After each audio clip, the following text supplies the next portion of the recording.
Hello friends, आज का हमारा विषय है समाचार का इंट्रो एवं body. Intro and body of A news.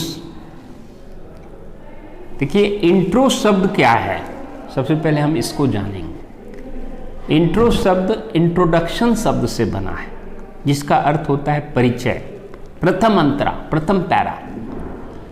लेकिन जर्नलिज्म में इंट्रो शब्द बहुत प्रचलित है। जितने भी जर्नलिज्म के शब्द हैं, शब्दावली हैं, पत्रकारी शब्दावली, ये सब पश्चिम के देशों से आए हैं। चाहे हेडलाइन बोलो, ब्लर्ब बोलो, बॉडी बोलो, इंट्रो बोलो, फीचर बोलो, डेक बोलो, मल्टी डेक बोलो, डीसी सेटिंग बोलो, टीसी सेटिंग, ये सब पश्चिम के देशों से भारत में, क्योंकि वहीं की पत्रकारिता से, हमारी पत्रकारिता में वो जो टर्म्स उधर ही से, अंग्रेज से आया, अंग्रेजी देशों से। और भारत के इवन जो भाषाई समाचार पत्र हैं, वहाँ भी लोग इंट्रो ही बोलता है, कोई परिचय का आगे नहीं बोलता कि न्यूज़ का परिचय देखा आपने, स्टोरी का परिचय देखा। स्टोरी शब्द बड़ा प्रचलित है, तो हिंदी में भी हम लोग इंट्रो, बॉडी, लीड ऐसे शब्दों का प्रयोग करते हैं। हिंदी ही नहीं, जितने भी भाषाई समाचार पत्र, उर्दू, बंगला, गुजराती, मराठी, सभी में हम इंट्रो शब्द बोलते हैं।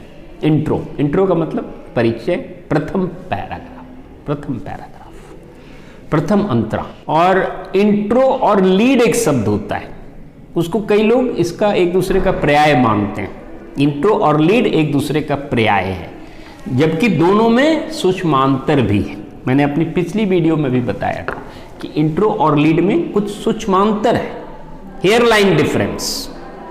वैसे तो इंट्रो और लीड सिनोनिम्स के रूप में यूज होता है। जैसे समाचार का इंट्रो और लीड का मतलब most leading part, most important part. तो आपने पढ़ा है इन्वर्टेड पिरामिड रूल, उसमें जो मोस्ट इंपॉर्टेंट पार्ट है वो इंट्रो में आता है, इसलिए intro is equal to lead. ठीक है, तो उसको इसलिए इंट्रो और लीड को हम पर्याय कहते हैं। लेकिन इसके कुछ अपवाद हैं, कुछ इसके सूक्ष्मांतर हैं। सूक्ष्मांतर ये है कि सभी जगह मोस्ट इंपॉर्टेंट फर्स्ट पैराग्राफ में नहीं आता, most leading part first paragraph में नहीं आता, केवल हार्ड न्यूज़ के केस में आता है। हार्ड न्यूज़ जिसमें वेयर फैक्ट्स होता है। आपको पता है कि अखबार में 90% या उससे अधिक हार्ड न्यूज़ होता है। आजकल 10% थोड़ा नए नए प्रयोग होते हैं, जिसमें soft news, news feature, featurized news, backgrounder, news analysis, ये सब आता है। उसमें जरूरी नहीं कि सबसे पहला जो है पैराग्राफ मोस्ट इंपॉर्टेंट हो, तो उसमें बाद में चला जाता है लीड, तो उसको डिलेड लीड कहते हैं। और जो तुरंत आता है पहली अंतरा में, जो सबसे इंपॉर्टेंट जब आता है, तो उसको हम इमीडिएट लीड, यानी तात्कालिक lead is equal to intro. ठीक है, intro is equal to immediate lead, right. Sometimes in exceptional circumstances the most leading part of a story is delayed, and sometimes it comes in the middle also, and sometimes it goes at the end in the conclusion part। जो traditional ऐसे writing का style है, उसमें देखोगे सबसे important जो है वो अंतिम पैराग्राफ। एरिस्टोटल कहता था कि किसी लेख को पढ़ना है तो उसका प्रथम पैरा पढ़ो और अंतिम पैरा पढ़ो, अगर आपके पास समय कम है, यानी कि लास्ट पैरा बहुत इंपॉर्टेंट होता है। तो कुछ अपवादी स्थिति है जिसमें हमारा लास्ट भी इंपॉर्टेंट होता है, और फीचर का तो कोई रूल ही नहीं है, फीचर का तो बीच में भी कोई पोर्शन बड़ा इंपॉर्टेंट हो सकता है। तो ये अपवाद ये है कि हम न्यूज़ फीचर में, फीचराइज्ड न्यूज़ में, न्यूज़ एनालिसिस में, बैकग्राउंडर में, इवन दूसरी चीज़ लो, अगर व्यूज सेक्शन से लो तो article, editorial, feature, special article, इसमें जरूरी नहीं है कि सबसे पहला पैरा ही सबसे इंपॉर्टेंट हो, वो बीच में भी जा सकता है, लास्ट में भी जा सकता है। जब मैं आपको एडिटोरियल का स्ट्रक्चर पढ़ाऊंगा, सिलेंड्रिकल स्ट्रक्चर होता है, मैं बाद में पढ़ाऊंगा, तो आपको पता चलेगा कि इंट्रो, एडिटोरियल का लास्ट पैराग्राफ भी सबसे इंपॉर्टेंट हो सकता है, उसके बीच में भी सबसे इंपॉर्टेंट पार्ट जा सकता है, और शुरू में भी, या शुरू और लास्ट दोनों बहुत इंपॉर्टेंट हो सकता है। तो उसकी चर्चा हम अलग से करेंगे। अब हम समाचार, चूंकि अखबार में मूलतः समाचार पत्र कहलाता है, उसमें भी आप देखोगे अगर 36 पेज का अखबार है तो 34 पेज क्या होता है, समाचार होता है। हम विज्ञापन को की बात नहीं कर रहे, विज्ञापन को छोड़कर अखबार के 36 पृष्ठ पर समाचार होता है और केवल 2 पृष्ठ पर विचार होता है, एडिटोरियल पेज एंड ऑपेड पेज। इन दोनों पृष्ठ को हम अर्ध सेमी जर्नलिस्टिक पेज कहते हैं। ये जो 2 विचार के पृष्ठ हैं ये जर्नलिस्टिक पेज नहीं है, इसको सेमी जर्नलिस्टिक पेज कहते हैं। क्यों? क्योंकि इसमें reader related to the editor लिखता है, वो जर्नलिस्ट नहीं होता, लेकिन वह ज्वलंत मुद्दों पर, अपनी समस्याओं पर लिखता है। कई प्रोफेसर्स होते हैं दूसरे सब्जेक्ट के, वो लिखते हैं। यूनिवर्सिटी के प्रॉक्टर हैं, वो अनुशासन पर लिखते हैं। कोई आईएएस ऑफिसर है, उसके भी लेख होते हैं। किसी पॉलिटिशियन का भी लेख होता है। तो जो एडिटोरियल पेज है वो जर्नलिस्टिक पेज नहीं है, उसको तो कुछ लोग नॉन जर्नलिस्टिक पेज कहते थे, लेकिन मेरी दृष्टि में उसको हम सेमी जर्नलिस्टिक पेज इसलिए कहेंगे क्योंकि उसमें जो लेख छपते हैं वो ज्वलंत मुद्दों पर होते हैं, जो त्वरित घटनाएं हैं उस पर ही वो लिखते हैं। समाज में जो समस्याएं हैं उस पर गाय पर निबंध कोई थोड़ा लिखेगा, या आलू पर निबंध, प्याज पर निबंध तो नहीं लिखेगा ना। लेकिन प्याज की कीमत जब बहुत बढ़ गई थी, 100 रुपया पार कर गई थी, तो उस पर भी आर्टिकल आए थे। कोई विशेषज्ञ था, बिजनेस का आदमी था, इकोनॉमिस्ट था, उसने प्याज की बढ़ती कीमत पर लेख लिखा, जिसको हम पत्रकारिता में आलेख कहते हैं। तो यानी कि अखबार का 36 में 34 पेज समाचार होता है और समाचार का 90% हार्ड न्यूज होता है, 90% से भी ज्यादा। और हार्ड न्यूज में इंट्रो और लीड सेम होता है, क्योंकि intro is equal to immediate lead, लेकिन कुछ स्थिति में लीड डिलेड होता है, उसको विलंबित लीड भी कहते हैं। समझ गए ये बात? अब हम बॉडी की चर्चा करेंगे। देखिए, बॉडी जो है पहले पैराग्राफ के बाद, मतलब इंट्रो के बाद जो भी पैराग्राफ आता है उसको हम समाचार का बॉडी कहते हैं। ठीक है, एक तो हेड हो गया, हमारा हेड, जैसे हमारे शरीर में हमारा हेड हो गया, और हेड से ही जुड़ा है इंट्रो, और उसके बाद बॉडी। बाकी सभी बॉडी है, ऊपर से लेके पैर तक बिल्कुल बॉडी कहलाता है। मनुष्य के बे इसमें क्या, कोई भी पशु पक्षी सभी में। तो इंट्रो जो होता है वो ज्यादातर हेडलाइन और इंट्रो में बड़ा गहरा रिश्ता होता है समाचार की स्थिति में। इंट्रो के आधार पर ही हेडलाइन भी बनता है, ये मैंने आपको पहले भी बताया था कि इंट्रो से हेडलाइन निकलता है, और बाकी सब इंट्रो से जुड़ा ऐसा रहता है कि वो पूरे न्यूज से ही हेडलाइन जुड़ जाता है। ठीक है, कई बार पत्रकार लोग जो डेस्क पे काम करते हैं, कई बार वो सीधा हेडलाइन ही निकालते हैं किसी न्यूज, और फिर हेडलाइन के आधार पर इंट्रो बना लेते हैं। कई बार लोग इंट्रो बनाते हैं, उसके आधार पर हेडलाइन बनाते हैं। तो इन दोनों में एक चिकन एग सिचुएशन है, इंट्रो एंड हेडलाइन।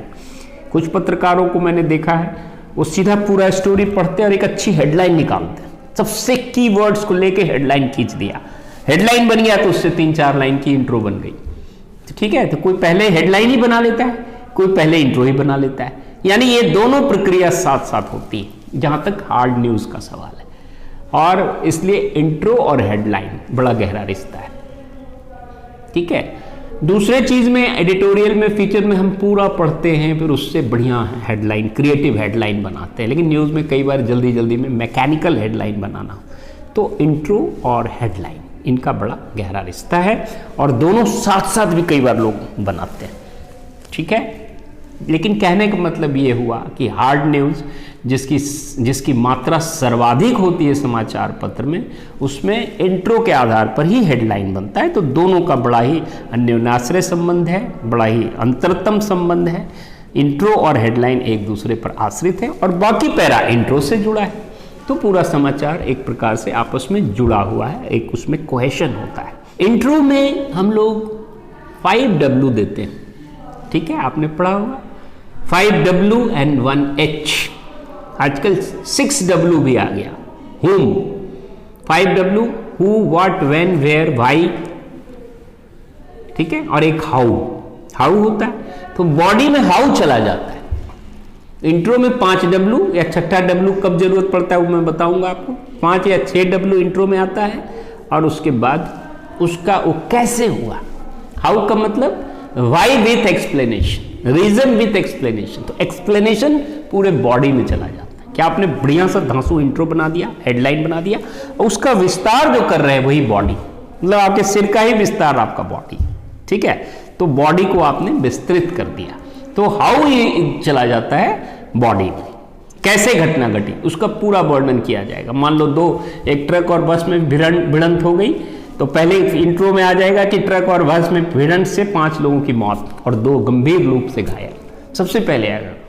उसके बाद कैसे भिड़ंत हुआ, कब भिड़ंत हुआ, क्या कारण था, सड़क में क्या टूटा हुआ था, कौन सा जानवर आ गया, कौन सा पक्षी आ गया, कौन सा ट्रैक्टर उलट गया, ये सब बाद में आएगा, तो बॉडी में चला जाएगा। ठीक है।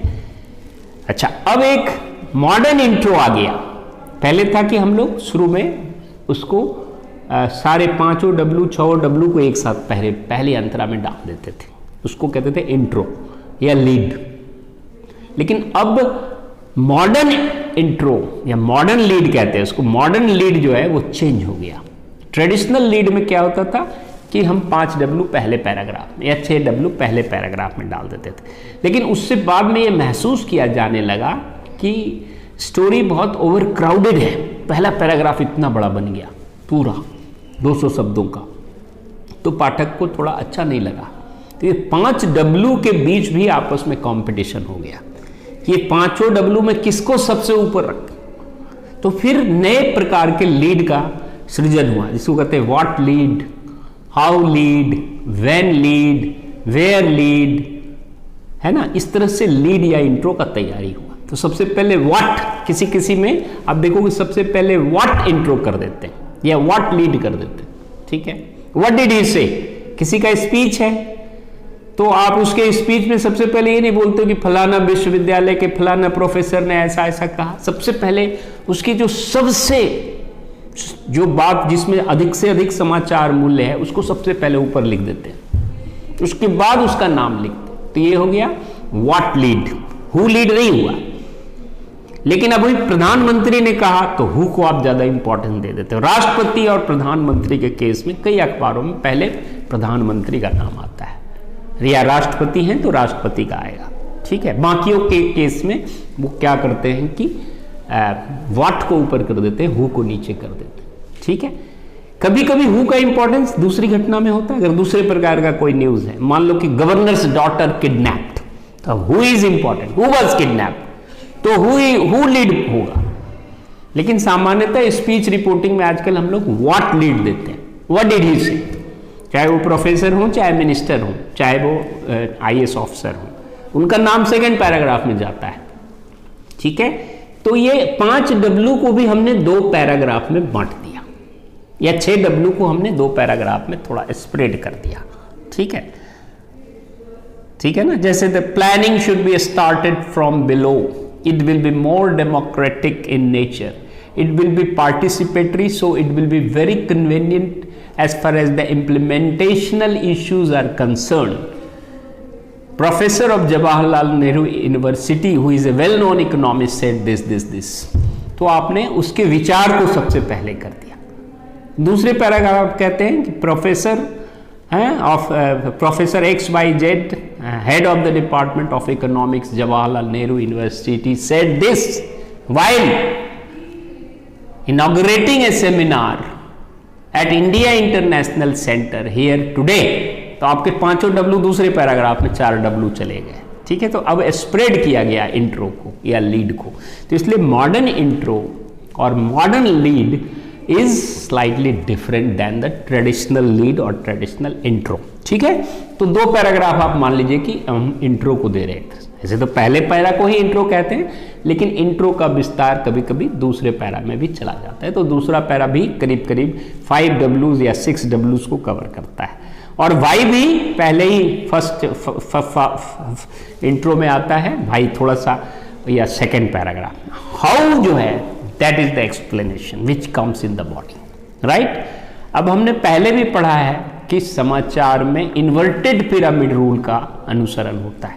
समाचार का मतलब मैंने बता दिया, एक्सेप्शनल न्यूज तो है ही जिसमें इन्वर्टेड पिरामिड नहीं लगता। 90% में इन्वर्टेड पिरामिड रूल लगता है हार्ड न्यूज में, सॉफ्ट न्यूज में नहीं लगता, कुछ स्पोर्ट्स न्यूज में नहीं लगता, कुछ फीचराइज न्यूज में नहीं लगता। ये मैंने बताया, वहाँ इन्वर्टेड पिरामिड नहीं लगेगा। लेकिन जहाँ भी इन्वर्टेड पिरामिड रूल रखता है तो most important will come in the first paragraph, then second most important will come in the second paragraph, then third most, फिर डिसेंडिंग ऑर्डर में समाचार मूल्यों के घटते हुए क्रम में, महत्ता के घटते हुए क्रम में ये इन्वर्टेड पिरामिड रूल बनता है और कहते हैं कि सबसे लास्ट पैराग्राफ न्यूज का सबसे कम इंपॉर्टेंट होता है। कभी किसी को फटाक से एडिटिंग करनी है तो नीचे से काट देगा। पुराने जमाने में कैंची से काटते थे, आजकल माउस से काट देते, उतना पढ़ने का टाइम नहीं होता। अब रात को मान लो कि अखबार का रात में 7 बजे 8 बजे 9 बजे न्यूज़ आ रहा है, फटाफट बनाना है तो उसको हम लोग सीधा नीचे से काटते हैं। तो ये पाठक की दृष्टि से भी इन्वर्टेड पिरामिड रूल अच्छा होता है और उत्पादन की दृष्टि से भी अच्छा होता है। ठीक है, पाठक की दृष्टि से क्यों? क्योंकि जो पढ़े लिखे पाठक हैं उनको भी पता है कि इंट्रो और हेडलाइन मोस्ट इंपॉर्टेंट है, तो ऊपर शुरू से ही पढ़ते हैं, उसके बाद वो बाकी चीज उनको इतना टाइम नहीं होता। ज़्यादातर लोग हेडलाइंस पढ़ते हैं, हमने आपको बताया था कि headlines is the real opinion makers of the society. We read headlines mostly, फिर इंट्रो थोड़ा सा लगा तो थोड़ा सा इंट्रो पढ़ लिया, फिर छोड़ देते हैं। कोई आपका बहुत विशेष न्यूज़ है तो आप उसको पूरा पढ़ते हैं, और भी विशेष है तो दोबारा भी पढ़ते हैं, तिबारा भी पढ़ते हैं, उसकी कतरन भी काट के रख लेते हैं, ज़्यादा इंपॉर्टेंट है वो बात अलग है। ठीक है, तो इंट्रो और बॉडी समझ गए। तो हम इंट्रो से लेकर बॉडी तक में 5W1H और इन्वर्टेड पिरामिड रूल का पालन करते हैं। इन्वर्टेड पिरामिड रूल हमने विस्तार से पहले भी बताया। उसके बाद 7 C's of communication is most important. ठीक है, 7 C's, even words are most important, कि कैसे कैसे शब्दों को चुनेंगे। हमने प्रिंसिपल्स ऑफ एडिटिंग में बताया था कि words are like brick in the house और like garland, like flower in the garland. Words are so important. तो सटीक शब्दों को चुनते हैं तो words are important. Synonyms, antonyms, phrases, quotations, all are very important. Then 7 C's, 7 C's अभी मैं दोबारा नहीं बता रहा हूँ। 7 C's का मतलब क्लैरिटी, लैंग्वेज की clarity and conceptual clarity news में होना चाहिए जब हम इंट्रो बॉडी लिख रहे हैं। फिर कंसाइजनेस, संक्षेप में लिखते हैं, पैराग्राफ छोटे छोटे होते हैं, शब्द छोटे छोटे होते हैं, इजीली अंडरस्टैंडेबल वर्ड्स। फिर कंटिन्यूटी, फ्लो होना चाहिए, पूरे न्यूज़ के अंदर एक फ्लो, एक कंटिन्यूटी, एक कोहेशन होना चाहिए। फिर कॉमननेस, 7 C's मैंने बताया। कॉमननेस मतलब हम जिस ऑडियंस के लिए लिख रहे हैं उसके लेवल की भाषा होनी चाहिए, उसके लेवल का विचार होना चाहिए, न्यूज़ होना चाहिए ताकि उसको समझ में आए। ठीक है, उसके बाद क्रेडिबिलिटी मैंने बताया था, पिक्चर देने से क्रेडिबिलिटी बढ़ती है, एग्जाम्पल देने से क्रेडिबिलिटी बढ़ती है। उसके बाद कंप्लीटनेस, मतलब न्यूज़ के सभी पक्षों को देंगे तो वो कंप्लीट हो जाएगा। तो ये 7 C's का भी अनुकरण किया जाता है। ठीक है, और 7 C's के बाद हम समाचार का इंट्रो और बॉडी लिखने में गोल्डन रूल्स का भी पालन करते हैं। समाचार के स्वर्णिम नियम उसको कहते हैं। सबसे पहले हमने आपको पहले भी थोड़ी सी चर्चा की है इसकी। If doubt cut it out, है ना, ये गोल्डन रूल्स कहलाता है। जब आप न्यूज़ का इंट्रो, बॉडी, इवन हेडलाइन तो आ ही गया, लिखते पूरा न्यूज़ ही बना रहे हैं आप, तो आपको गोल्डन रूल्स का पालन करना होगा। If doubt cut it out. कोई पैराग्राफ आपको क्लियर नहीं दिख रहा है, उसका लैंग्वेज कंफ्यूजिंग है, आपको खुद ही नहीं क्लियर हो रहा है, उप संपादक होने के नाते जब आपको ही समाचार समझ में नहीं आ रहा तो आप पाठक को क्या समझाएंगे? पहले तो खुद समझेंगे। और आपको ही डाउटफुल लग रहा है और समय कम है तो फटाक से काट दो उसको। ठीक है, तो if doubt cut it out. हम अपने जीवन में भी कोई निर्णय लेते हैं, लगता है नहीं भाई ये तो बड़ा डाउटफुल है, यहाँ इन्वेस्ट करें कि ना करें, तो रहने दो, डाउट जरा सा लगता है, उसी तरह यहाँ भी होता है। If doubt cut it out, हमारे जीवन में भी इसका पालन होता है। फिर if doubt find it out. Find it out का मतलब कोई चीज इतना अत्यावश्यक है कि आप उसको छोड़ना चाहकर भी नहीं छोड़ सकते। मान लो संसद में बजट पेश हुआ और उसकी बहुत महत्वपूर्ण निर्णय लिए गए और बहुत चीज के दाम घटा दिए गए, कुछ चीजों के ऐसे चीजों के दाम बढ़ गए जो नहीं बढ़ना चाहिए था। अब वो आपके पास खबर में धुंधला सा है या वो पैराग्राफ ही ठीक से नहीं दिख रहा, तो आप दोबारा एजेंसी को फोन करेंगे, रुकना पड़ेगा, यू विल वेट, कितना भी जल्दी हो, लेकिन जो महत्वपूर्ण खबर है, जो संसद में जो ये पेश हुआ बजट वित्त मंत्री ने, या और भी कोई भी घटना जिसका वो अंश इतना महत्वपूर्ण है कि उसके बगैर समाचार बन ही नहीं सकता, then you have to find it out. Find it out, उसी एजेंसी को फिर से फोन कीजिए, वो एजेंसी नहीं बता रहा तो दूसरे एजेंसी को फोन कीजिए, दूसरा एजेंसी नहीं बता रहा तो आप कभी कभी अपने प्रतिस्पर्धी समाचार पत्र के रिपोर्टर से भी, उससे भी पूछते हैं, वो भी आपको कॉमन चीज शेयर कर देता है। ठीक है, वो आपका कॉम्पिटिटर है लेकिन आपका कोऑपरेटर भी, they cooperate and compete each other. ठीक है, तो वहां से नहीं तो फिर दूसरे साधन है, रेडियो है, टीवी, नहीं तो आप डायरेक्ट डेस्क से बैठे बैठे उस सोर्स से भी बात कर सकते हैं। बहुत तमाम तरीके हैं सोर्सेस ऑफ न्यूज का, वो मैंने बताया था। तो if doubt find it out, ये golden rules. And if doubt stick to the hand out. अगर कोई लीगल इशू है तो उसमें जैसा निर्णय है जज का, कोर्ट का, जो उस लैंग्वेज है उसको एज इट इज लिखा जाता है। हम उसमें कोई अपना कलम नहीं लगाते। कहते हैं ना, editors love to use their pen, but वहां नहीं। जज साहब का निर्णय है, कोर्ट का निर्णय है, चाहे डिस्ट्रिक्ट कोर्ट का निर्णय क्यों ना हो, जिस भाषा में, जैसे कानूनी भाषा आप देखोगे बहुत बड़े बड़े वाक्य होते हैं, एक एक पैराग्राफ के एक एक सेंटेंस होते हैं। और हम पत्रकारिता में उल्टा पढ़ाते हैं कि छोटे छोटे वाक्य, छोटे छोटे वाक्य। पत्रकारिता के सिद्धांत ये कहते हैं और कानून के सिद्धांत वो बड़े कॉम्प्लेक्स सेंटेंस लिखेंगे, एक सेंटेंस में 2-3 कॉम्प्लेक्स सेंटेंस मर्ज रहता है, आप पढ़ के देखो। लेकिन फिर भी हम उसका संपादन नहीं करेंगे। ठीक है, उसको हम एज इट इज जाने दें, खास करके उसके जो कॉन्ट्रोवर्शियल मुद्दे हैं, जो जजमेंट से रिलेटेड हैं। सो इस कहते हैं if doubt stick to the hand out. किसी का नाम राम कुमार वर्मा है और उसमें राम वर्मा लिखा हुआ है तो आप राम वर्मा ही लिखेंगे। ये नहीं कि आपने राम कुमार वर्मा अपने मन से कर दिया, कुमार शब्द जो कुछ नहीं। ठीक है, पिता का नाम भी हो, आपको लग रहा है नहीं वही पिता है, इसका भी है, इसका भी है, कुछ नहीं। जो जजमेंट में है वैसे, चाहे कोई सेंटेंस, कोई फैक्ट्स, कोई नेम, सबको as it is. So if doubt cut it out, if doubt find it out, and if doubt stick to the hand out. उसके बाद दूसरा स्वर्णिम नियम क्या है, इसको गोल्डन रूल्स या मर्फी लॉज भी कहते हैं। Give uncompromising attention to the legal safety. जब आप न्यूज लिखते हैं तो आपको न्यूज को अनकम्प्रोमाइजिंग अटेंशन, मतलब कानूनी मुद्दे पर कोई समझौता नहीं। कोई ऐसा चीज जो लग रहा है कि डिफेमेशन हो सकता है, पहले तो रिपोर्टर को ही देखना चाहिए, because he is the first gatekeeper. लेकिन सब एडिटर या डेस्क जो है वो फाइनल गेट कीपर है। कहते हैं उप संपादक एक ऐसा पत्रकार है जो पत्र को अंतिम आकार देता है। तो आपके यहां से अगर गलती निकल गई, डेस्क से अगर गलती निकल गई तो छप जाएगा। तो इसलिए अगर लग रहा है कि इसमें कॉपीराइट एक्ट का वायलेशन है, ऑफिशियल सीक्रेट एक्ट का वायलेशन है, कोई ये डिफेमेटरी बन सकता है, कोई साक्ष्य नहीं है और आप किसी का छवि धूमिल कर रहे हैं, किसी का चरित्र धूमिल कर रहे हैं, किसी की पर्सनालिटी को डैमेज कर रहे हैं, तो उसे वैसे मुद्दे पर आप चेक, क्रॉस चेक फिर कीजिए, देखेंगे, डिस्कस करेंगे और वहां भी if doubt cut it out कर सकते हैं। ठीक है, तो give uncompromising attention to the legal safety. उसके बाद अगला है golden rules, check, cross check and multi check. आप मास कम्युनिकेशन करने जा रहे हैं, ये दूर दराज तक, लाखों करोड़ों तक संदेश जा रहा है, एक गलती से अर्थ का अनर्थ हो सकता है, रक्षा में हत्या हो सकती। तो इसलिए आप न्यूज को अपने डेडलाइन तक, जब तक आपका डेडलाइन है तब तक आप उसको check, cross check, multi check करें। एक रिपोर्टर से भी कहा जाता है कि आपका डेडलाइन 7 बजे तक आपको देना है, अगर आपने 5 बजे स्टोरी बना ली तो 2 घंटा और आप उसको चेक कीजिए, क्रॉस चेक कीजिए, जब तक कि आप कंफर्म ना हो जाए।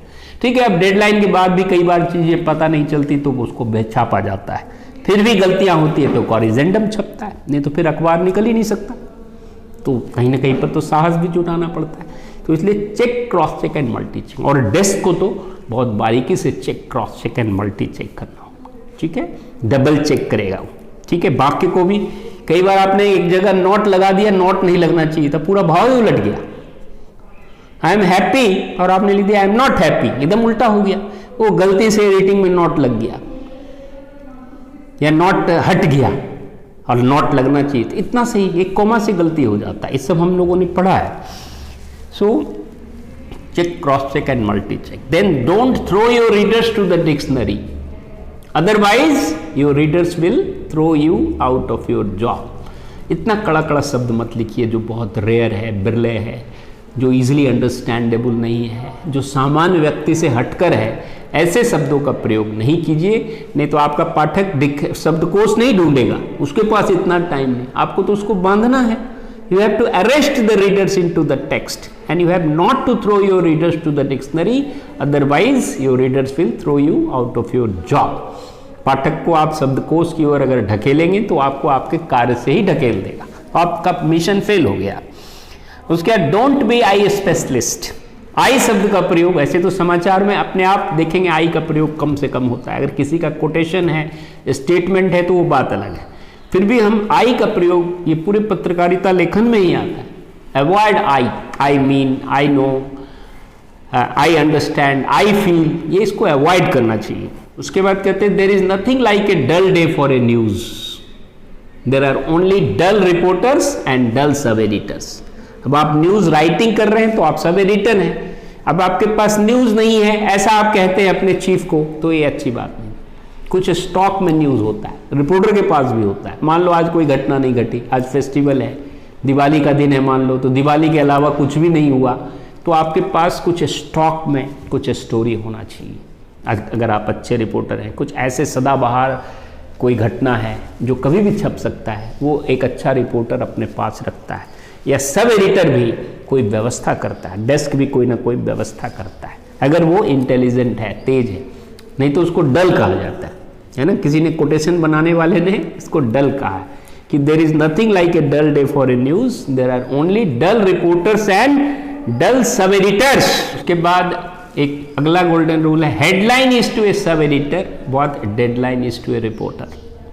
हेडलाइन बहुत महत्वपूर्ण है। जब हम कोई कॉपी एडिटिंग कर रहे हैं, बॉडी बना रहे हैं, इंट्रो बना रहे हैं, तो हेडलाइन भी उसका एक इंटीग्रल पार्ट है पूरे स्टोरी की, बॉडी का या इंट्रो का।